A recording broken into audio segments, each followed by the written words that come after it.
Why we divorced our wives, part 2. In part 1 of this broadcast, some men discussed why they divorced their wives in their bid to justify the claim that women are difficult. In this part 2, we will examine women's responses to what men say in part 1. Women who responded to these, all of them had been married for many years and have children. They rejected the claim that women are difficult.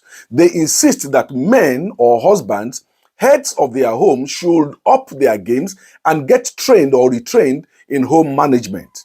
Let me read what they sent to me.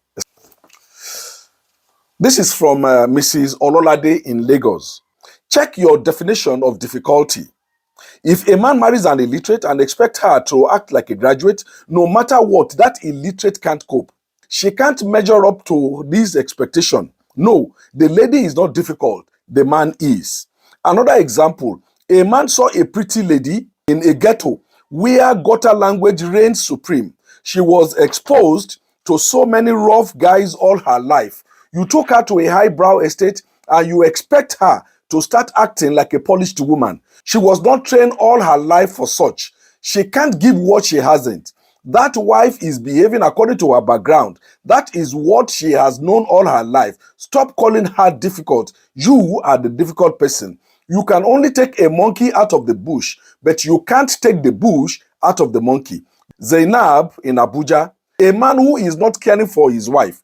You leave the house without providing for them. Salah time, Christmas time, there is no provision for her and the children. She is the one paying school fees, attending PTA, buying the school uniform, and you want this woman to submit to you, to warm your bed day and night. You are joking. No matter the Bible and Quranic verses you want to quote, submission cannot happen. The best pain in most women's heart is when the husband does not provide for the children. It is a big hurt in my own heart. Or some men will provide all the money the family needs, but he is unavailable. The children only see him at night. The wife is beginning to complain that she is not married to the cash, but to the husband. When this absence becomes prolonged, nature abhors vacuum. The lady starts to see replacement in the security man, in the family driver. You call this woman difficult? No, the man is the difficult person in this equation. Folake in Ibadan says, our values are different. Men who say women are difficult to manage should realize that women are women and men are men. We are not the same. Our temperament, nature, understanding, desires, and attitudes are different. Men do one thing at a time. Women can do 4 things at a time. Cook, attend to our children, mop the floor, sing simultaneously, and wash plates. All the man is thinking about is how to get Christmas money. Men are controlled by what they see. Women by what they hear. Women can hear what men did not say. We are different. Women are not complicated. If you understand how we are wired, please respect our differences. When God said a man will cleave to his wife and they become one, God did not say that they would become the same. Men should not expect women to become another man, just as wives should not expect husband to become another wife. Number 4, Beatrice John in Port Harcourt has this to say. Women are not created as beasts of burden. Women were designed to help the man, not to put the responsibility of the family on their heads. Women are incubators. Whatever you give them, they multiply and make plenty. If your definition of difficulty is that your wife is not paying school fees and putting food on the table, that is not difficulty. They are only acting true to their design. That is an expectation gone too far. Women are not created to put food on the table. You are the difficult person. Ngozi in Nnamdi Azikiwe University in Awka has this to say.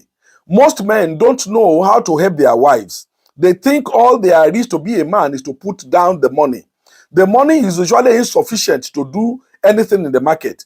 If wives augment what their husbands give them, husband too should know how to help at home. We are to help one another. The woman wakes in the morning, takes care of the children, cooks, takes care of the house, and still goes to work. Comes back home at 6 or 7.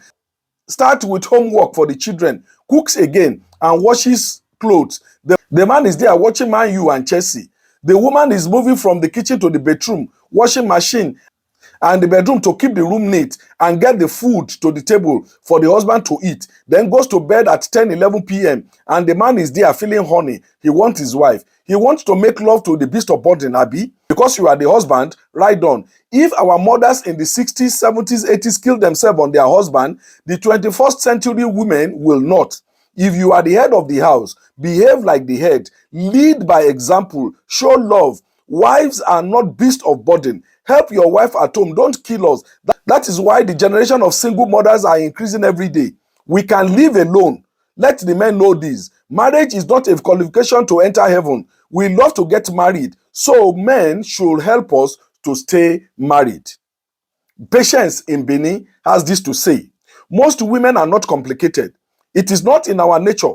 Parents should properly mentor their children about marriage before putting them in the marriage market. Women are the weaker sex in physical strength. They have no power to contend with men physically. Their strength is in their mouth. Only men without wisdom will sit at home and be responding to all his wife said. Men, learn what to do when your wife starts talking.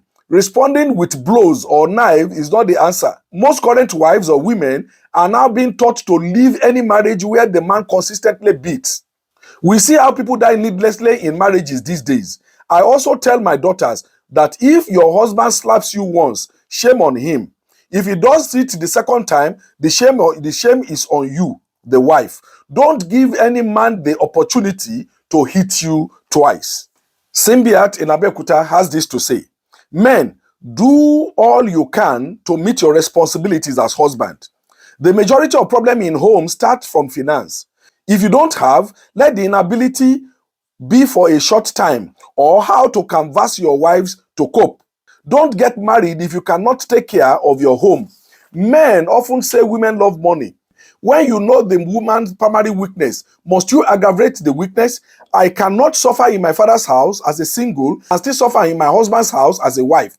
When you were proposing to me, you proposed to elevate my standard, not to take me through another round of suffering. If you cannot take care of a woman, materially, financially, or emotionally, let her remain in her father's house. A Yoruba proverb says, Orisha bi o le gbe mi, shemi bi o se ba mi.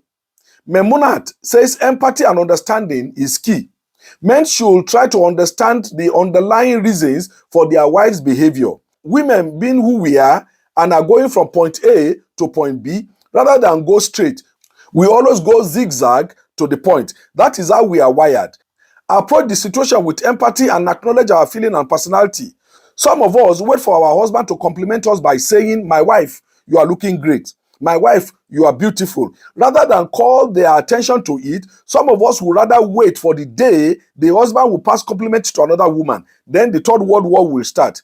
Our husband should know that we expect them to know certain things. Know how we women are wired. Know that we are super sensitive. The challenge in marital matters is that most people are not mentored before marriages. Dr. Ngozi in Enugu, she said, choose your battles. I am 68 years old this year. One of the things I tell my boys is that they should learn how not to respond to everything a woman says. That was what my husband did to me. When I got angry and I started talking, and I know I sabi talk, my husband will say, "Angie, you don't start again. Oh." Now, what did I do now? He meets my anger with peace.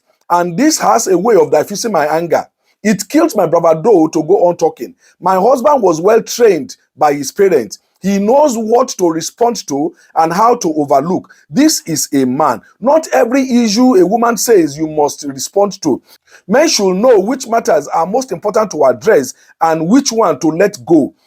Mrs. Obodai in Accra has this to say: most men often forget that if their marriage collapses, the shame is not just on wives, it is also on the husband.